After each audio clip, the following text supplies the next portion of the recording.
Hello, this is our first ever movie review. I'm your host Lee Thornycroft, and today I'm joined by Jamie Law, and we're here to talk about two very different movies. The first of which is a recent release called Midsommar, which you probably all heard of, and the other is a cult B movie called Microwave Massacre. As I said, this is our first ever review, so apologies in advance if it's not as enjoyable as you might have hoped, but we'll do our best. Well, it sounds that great because it's been recorded on a laptop microphone. Yeah, apologies for that in advance as well. So we'll start with Midsommar. Jamie, what were your initial thoughts upon watching the film? I loved it because it was so fucking weird and strange that most people probably hate it. Kind of an exhausting film by the end of it because it's 2.5 hours long. Yeah, I felt that as well. I mean, it did drag in quite a few places, but at the same time, I think it was great at kind of building a slow, uneasy sense of dread. It was similar to Mother, I guess, in that respect. I mean, I guess the first thing I'd point out about the film is that, like Mother, it was kind of marketed as a horror film, when really it was something completely different. Some people have said this film is genreless, like they couldn't identify exactly what it was. I think if I'm watching it twice now, I think it's probably closer to a cult fantasy. It's promoted as a horror film, but it's definitely not a horror film. Yeah, with its 18 certificate, I was expecting it to be more gory and more horrific. Like, at one point, there's a bear. I thought someone was going to get murdered by a bear at some point. Yeah.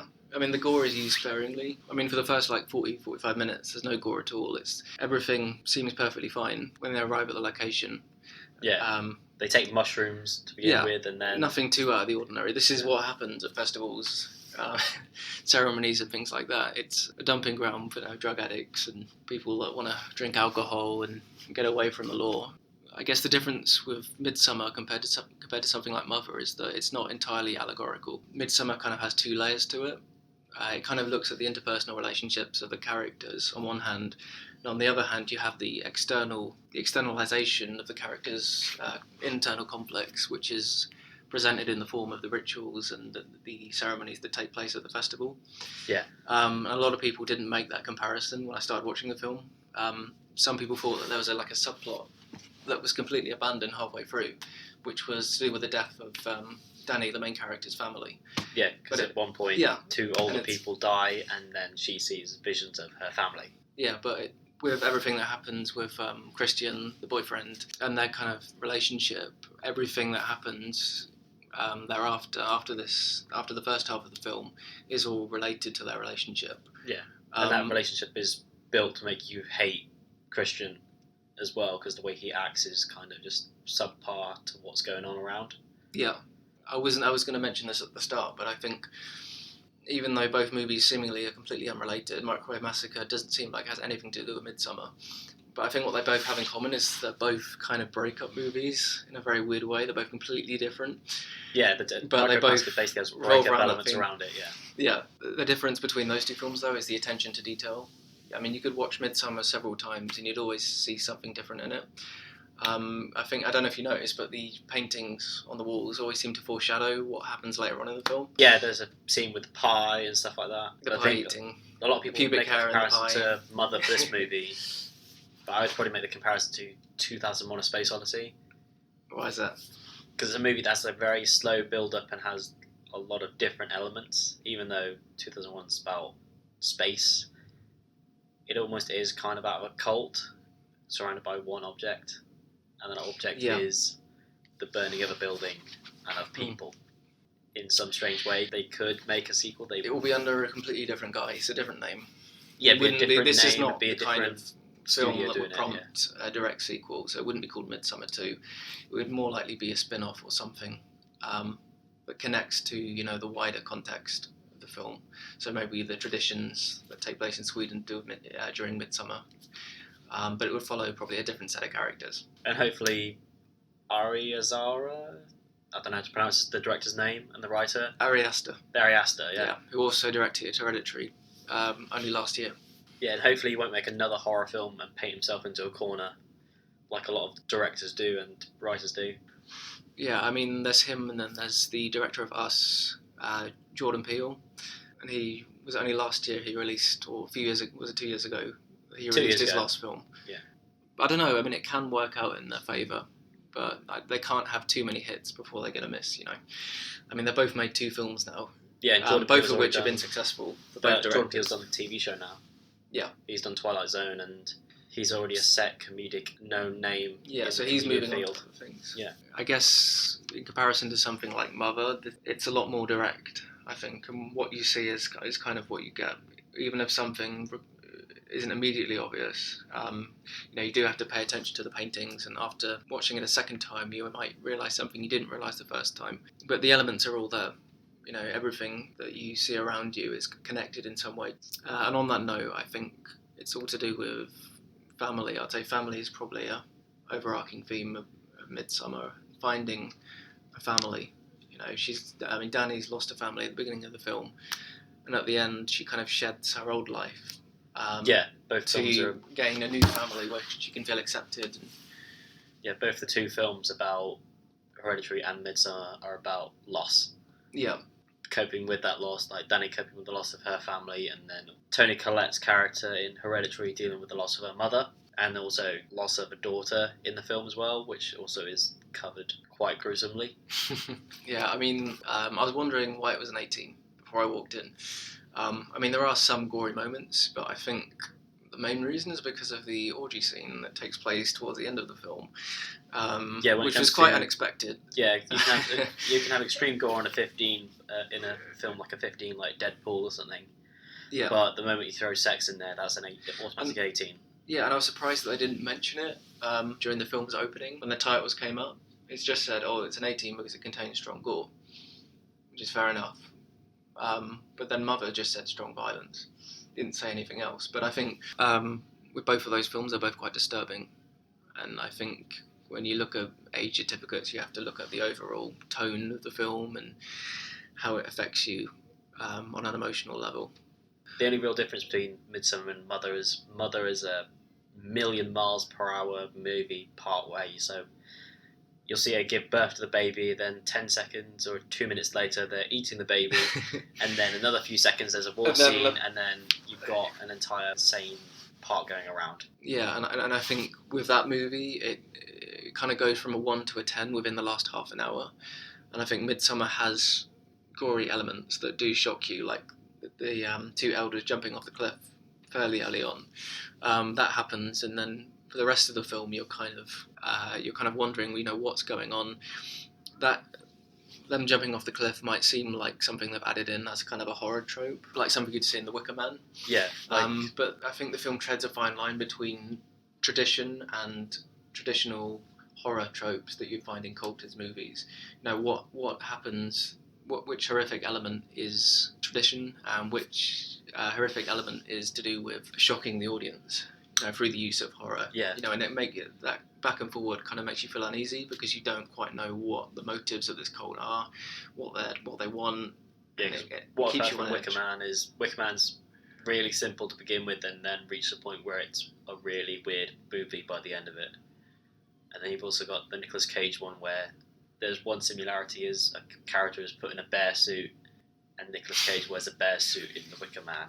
And that's the comparison you could draw to Midsommar. I mean, the way I saw it is, bearing in mind that it is kind of a breakup movie, the burning of the hut at the end, and the human sacrifice at the end, which we all know the film was building up to. These kind of films always end in human sacrifice. But the burning of Christian in the bear suit, the scarecrows with human faces, is like the burning of a box of personal items that a partner would burn of their loved ones. They'd gather all their things and just burn them because they don't want to remember anything about that relationship anymore. They just want to just erase all memory of it. I guess you could make that connection. But it's not as clear cut. Other people have different interpretations, but that's just what I thought. Yeah, Midsommar's one of those movies that if you don't avoid all the trailers, like I did, you don't even know what you're really going to get. And I think that was the best thing about it, because it was like I just avoided everything about this movie. I was like really excited about this because Hereditary was really good, even though Hereditary was advertised as like this weird, extreme horror film. Yeah, when it wasn't. Yeah. I mean, I think what I like about Midsommar is that I think it's more consistent. Yeah. Hereditary kind of had a cutting off point halfway through the film where it kind of transitioned to a different type of film.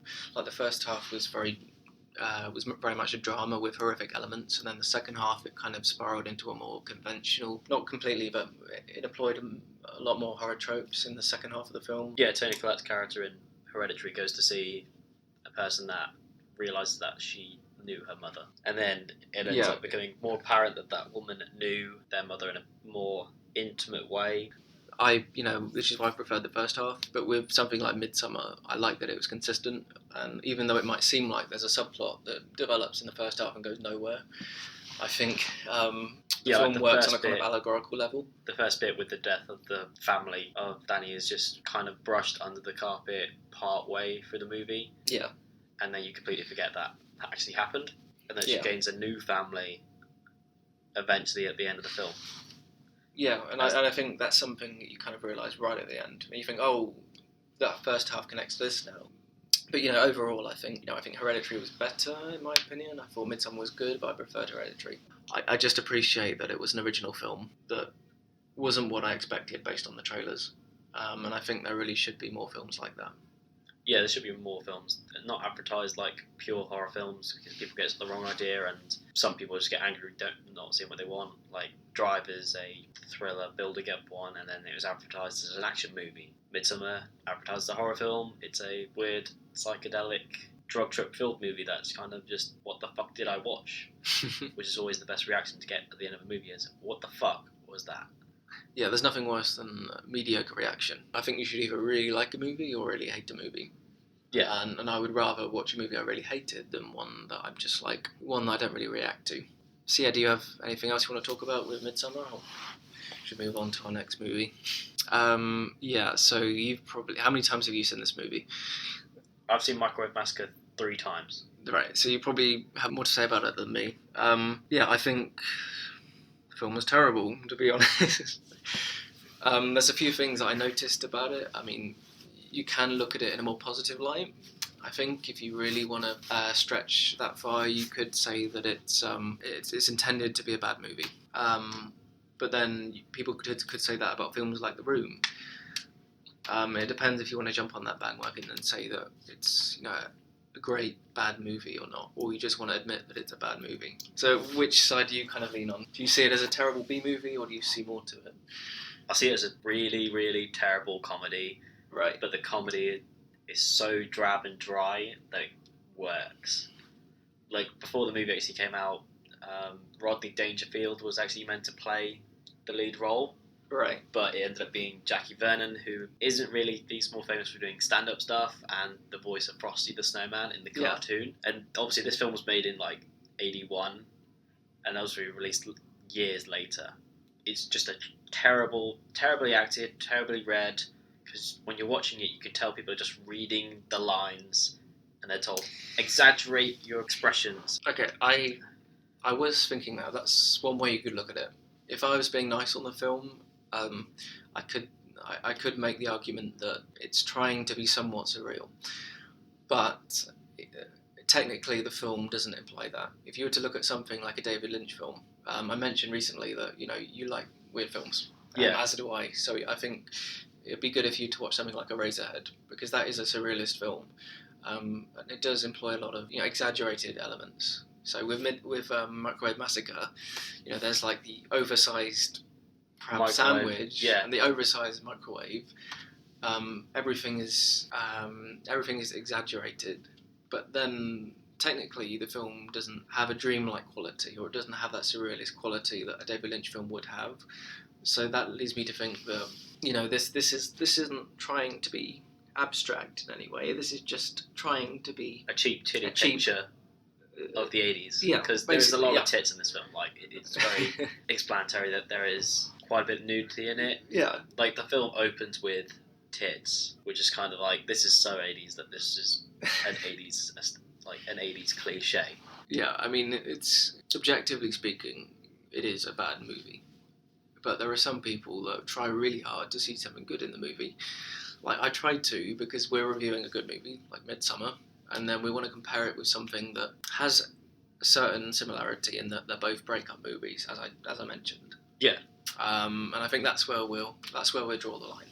Whereas the breakup in Microwave Massacre is he beats his wife to death with a salt shaker. But what do you think the film is trying to say? Why does he do that? He doesn't have any. He doesn't seem like he has any remorse, any sympathy for the people that he kills. He kills his wife, and then I thought, well, maybe he's just tired of his relationship, and he wants the freedom to meet women and not feel like he's part of a traditional American or old Hollywood American dream where he has a wife and he has a job, but he does that. Yeah, you can tell the main character's miserable every single time, because when he kills his first victim, he was like, oh wow, I haven't done this since 1960 something, and it's like, wow, you haven't had a cigarette since then, and it's a character in a loveless relationship, but then he starts meeting women and but then this is the thing, he kills them and then he eats them, and it's like, what is he looking for? What is his goal here? Does he just want ultimate power and control over his victims, and does he just want... It's weird because you're watching the rest of the movie and then literally the ending comes out of nowhere with the main character's death.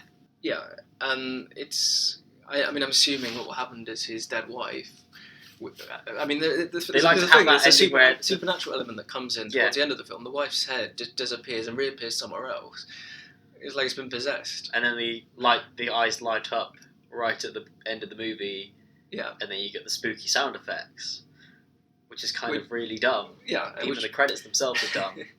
Well, the credits, they say, the characters portray everyone as a piece of meat or as a piece of food. Yeah, they get called lechon trays, their steak, because one of the characters, the first one who gets murdered, goes like, oh, it's this, and she's very focused on being fancy. So, even parts where she goes like, don't sit on the couch, I just hoovered the couch, and he stands on the couch.